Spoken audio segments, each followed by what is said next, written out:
Greetings, this is Dr. William Hobbs, Director of the Writing Center at Virginia State University, and I am here with one of our staff, the one and only Kiara Eldridge. Hi. As you can see, she's an extrovert, so you're going to be overwhelmed with her personality here today. She's a senior majoring in Criminal justice. Criminal justice. So she's going to right a lot of wrongs in the world. Presently, we're here to discuss, what are we here to discuss actually? Thesis statements. Thesis statements. Thesis statements. How important are thesis statements, Eldridge? They're really important. They make up the paper. Mm-hmm. They tell what you're going to be reading, or it tells the reader what they're going to be reading, and gives the writer an idea of how to lay out the paper. Good stuff, good stuff. So what would happen if somebody was reading an intro and it had no thesis? It doesn't tell the story. It doesn't give the reader an idea of what is going on in the story. The paper becomes all over the place. It doesn't have a point.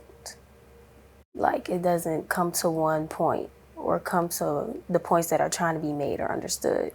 Okay. Question. Is it possible to have a good conclusion for a paper if you don't have a thesis? No. No, the thesis also makes up the conclusion. Mm. So you can't really have a conclusion without the thesis statement. You can't really have a paper without the thesis statement because it gives an idea, direction of the paper. Mm-hmm. So without it, you're just rambling. Pretty much. Absolutely.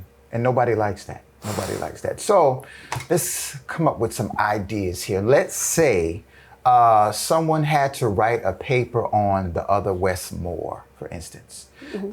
The Other Westmore is an incredible book about two black men in Baltimore. The names are Westmore. They live 2 blocks away from each other, both from a single parent home, rough neighborhood. And for some reason, one of them has wound up doing life in prison for murder. And the other one is now the governor of Maryland. So when we think about a thesis for that paper, tell me what you think of this thesis. The Other Westmore, exploring the importance of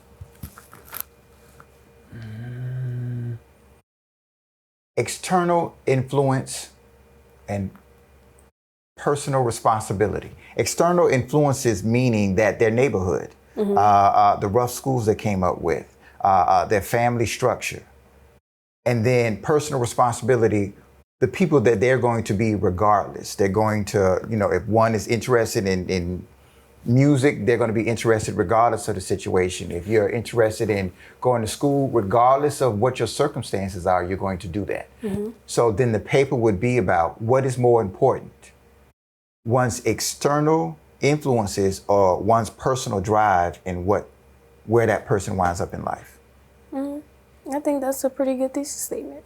Okay, now out of curiosity, which one do you think is most important? One's external influences or your own personal motivations? I don't know, because they both play a big part in someone's life. Mm-hmm. So it's kind of hard to say which one I think is more important. And by the way, there's no wrong answer to this. So this is just a discussion right here. I mean, your external influences, they do exactly that. They influence you. You see that. So you go off of what you see. You go off of what you think is right. Mm-hmm. But then, I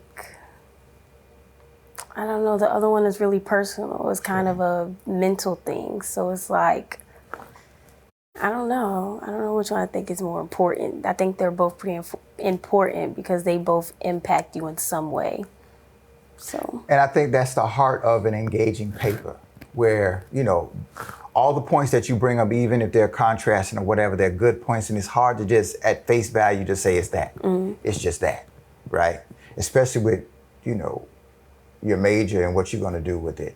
A lot of people will write somebody off simply off of, well, they're from here, they're from there. I don't need to know anything else about them. That's true. That's it, right? As opposed to, okay, well, you got to meet this person. I know they're from here. You just got to meet them, right? That's really important, really important. So that is a book that I'm teaching in Intro to African American Literature. Both my wife and I teach that class. If you will, the picture of both my lovely wife, Dr. Gabrielle Pina, and myself. Yes, oh, calm down. That's my wife, not yours. I can see your, what? Relax. Relax. We're here to talk about thesis statements. Relax. What's your major? Criminal justice. Okay. Anyway, as a thesis, very important. You must have it. So, if someone came to the writing center and said, "I need to write this paper. Can you help me with my thesis?" Would that be too difficult to do? I'm like 50-50 on situations like that, only because I would prefer them to have an idea or already have it written and then we can revise it, because most of the times I don't know the story that they've read, or I don't know if it's a paper based on a story that the class has read or something like that. It'll be easier if they already had a statement. But if it was something where they were doing a research paper or something, we can kind of come up with it together. It's just better if they kind of give me an idea of what they want to say so that we can revise it together instead of me giving you an answer and you going off of my answer. Because if they go off of just your answer, they're not doing the work. They're not doing the work. They're not doing the work. Okay, and needless to say, that's one of the things I find very important these days as far as the critical thinking that is needed to do just that. A lot of folks come to us trying to use us as if we're walking AI. Yeah, I said it. You come up with the paper, you come up with what I need to write, you check it, you do the whole 9 yards. When you come to the writing center, there's a certain amount of work that you have to put in yourself before you even see us. That's extremely important. And a lot of times when you have to write a paper for a particular class, make sure you have as much information from the professor as possible. That makes it easier for us, yes? Mm-hmm. Absolutely, absolutely. Bring a rough draft, just bring the information, the details, the assignment, the rubric, bring it all. Bring it all, bring it all. And just remember, before you leave, at the very least, you need to have a solid thesis. Okay. This is Dr. William Hobbs. And I am Kiera Eldridge. And okay, I'm just... Bring it back. Okay. Mm-hmm. All right. See you. And see, I'm all discombobulated. Hail State. Wow. Is that it, Jay?